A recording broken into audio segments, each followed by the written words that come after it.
there you focus on giving words of encouragement to people that are considered plus size. Exactly. This is the basic for it, right?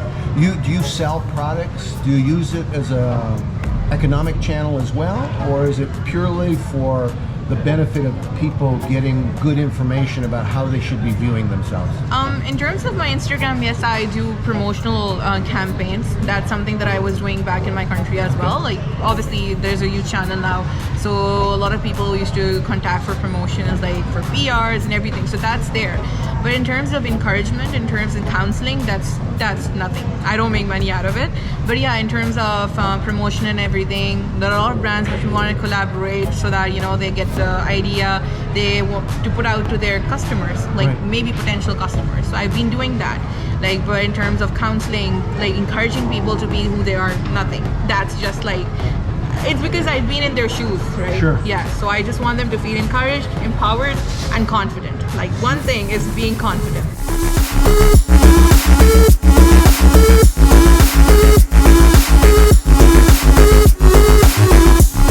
People that have a business, one of their target markets would be plus size people. Yes.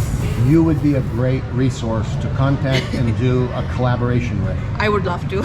You would learn about the product, yes. You would endorse it, yes. and you would share it and let people make their own decision. Exactly. And hopefully there would be an economic benefit to you, because if you're making money, yes. you're helping people.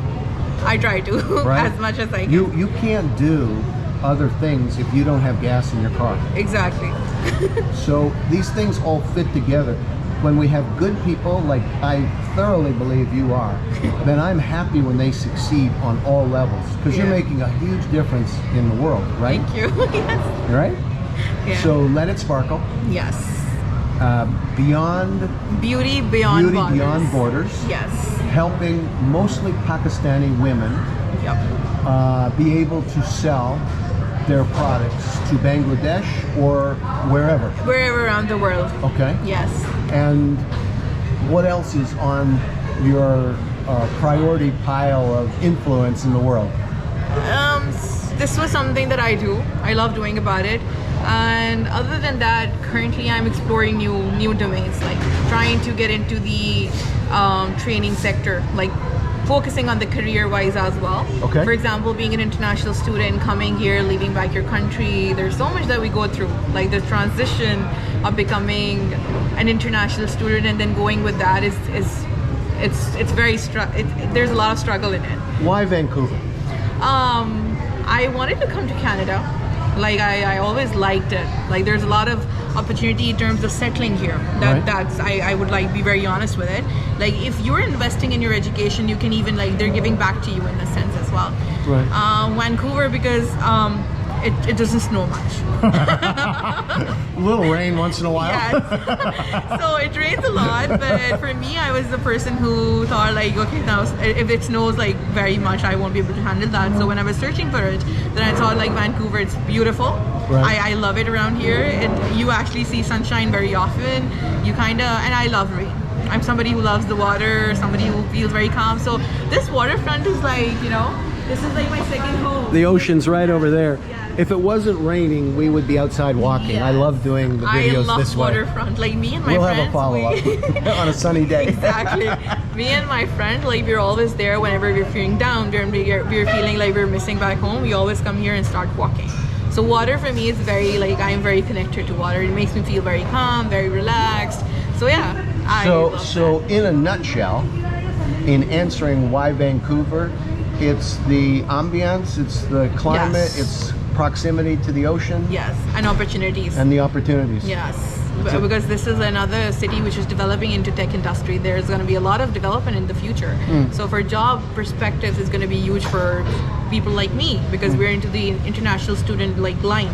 So we were looking for opportunities after a year after graduate. So I think it's going to be a great way for that too. So this brought you here. Yes. And it took a while for you to get everything lined up to come here, or was it a relatively easy process? Oh no, it wasn't. No. It was a huge struggle for me coming here as well. Okay. Because for a student, getting a student visa for Canada is tough because there's a lot of competition. When I say competition, there are a lot of people who actually want to come here because of the great immigration policies Canada has, right? For all of peer opportunities that Canada has. So I was in the same boat, but I thought that I have a very strong profile and I would be able to get in very easily. No problem. Yeah, Snap your fingers. But this was not the case. I had to go through a lot. Like I started preparing for my process 3 months prior. Right. And I was able to for 6 months, and then after waiting another 2 months, I got a rejection. And I was like, because everything in my mind, every person was saying, no, you can, because I had a valid US visa, I had a valid UK visa, I had a great travel history, I've been to different countries like Iran, Iraq, Turkey, Dubai, whatnot, USA, Europe, huge, right? Asia, other than Malaysia? Malaysia, Thailand. Yes, I've been there. So Indonesia? No, Indonesia, that's on my I list. love Jakarta. Vietnam and Indonesia, that's Bali's on the okay, list. but I really love Jakarta. Yeah. And these are big Muslim countries Yes. with very good people. Yes, amazing people. Yeah. So I had a huge travel history. So I thought, like, why would I be rejected with the visa, right? My finances are good. My educational background is good. I'm going in the right direction. Right. And I got a rejection. And I was like, oh God, now this is something I wasn't expecting. My whole idea was like, I'm going to be shifting in a month to Vancouver. You know, my new life is going to start. I've been graduated.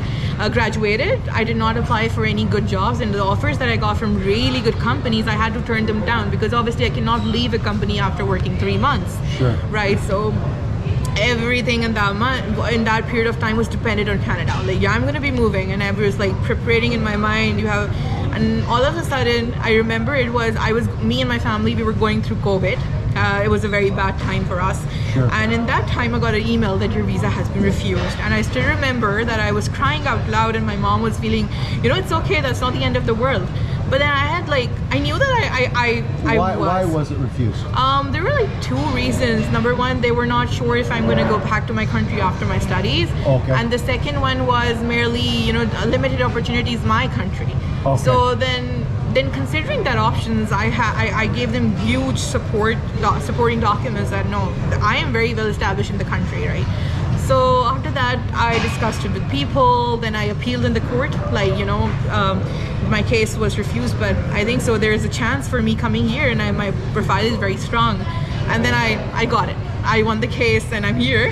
You do not take no lying down. It was a challenge. I was like, why me, right? No, I was like, there's nothing lacking in it. My lawyer was very, very, very positive in that. He was like, no, I think so, your profile has a chance, we should go for it. And he told me, but you had to wait for a year, maybe 7 months, because we have to see where the immigration people are going to say. But lucky me, I got it within a month, less than a month, and I was like enjoying my trip in Dubai. And one, I got an email, you have been, send your passport in for the visa, and I was like, okay. Now after I came from there, then the journey started to Canada. But yeah, it wasn't an easy journey. It wasn't easy to come. How long did all of that take? 7-8 months. So 7-8 months. And now, what's the number one tip you would give somebody going through the exact same part of the process? They have decided they want to come to Canada, they want to come to Vancouver, Canada. And what would you say to them? Doesn't matter if they're coming from Pakistan or anywhere in the world. What's the most helpful thing you think of that you could tell them? Work on your profiles. Like when we apply for a visa, we have a document known as a statement of purpose, an SOP. That's basically what we write to the embassy, telling them our intentions of coming to Canada, telling them why we want to come here. Just work on that document. As strong as it's going to be, the more, and don't hide anything from the visa officer. Right. Make sure your profile is very smooth.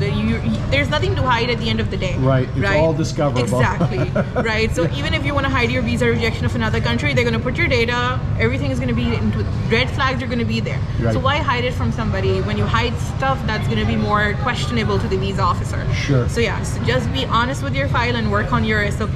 You'll be good. You arrived. When did you get to Canada? I got here in January. It was January 14th. Of 2022? Yes. So you are brand new? Yes, I'm brand new. Never been here before? No, not to Canada. This is my first time in Canada. Your impressions after 2 months, I guess to the day? It's amazing. There are a lot of new opportunities. I do understand being an international student, we have a lot of struggles because in terms of finding a job, in terms of getting the job which we want to get. But right now we're on survival jobs here, being an international student. There are very limited options for us in the market. And other than that, I guess maybe the weather is going to be a challenge for a lot of people who come in here from areas where like it's not very cold. For example, me, I was in my city, we did not experience very harsh cold. So when I was here, I was like shivering. I was like, okay, when is this all gonna end? But at times you get used to that. Right. But yeah, beautiful city, beautiful life, road to independency. Like you're getting independent. Like you don't have any, you do have back support from family back at home, but you know that you need to do everything by your own here, right? At times you're gonna miss home. You're gonna like terribly miss your family because they were like very close to you.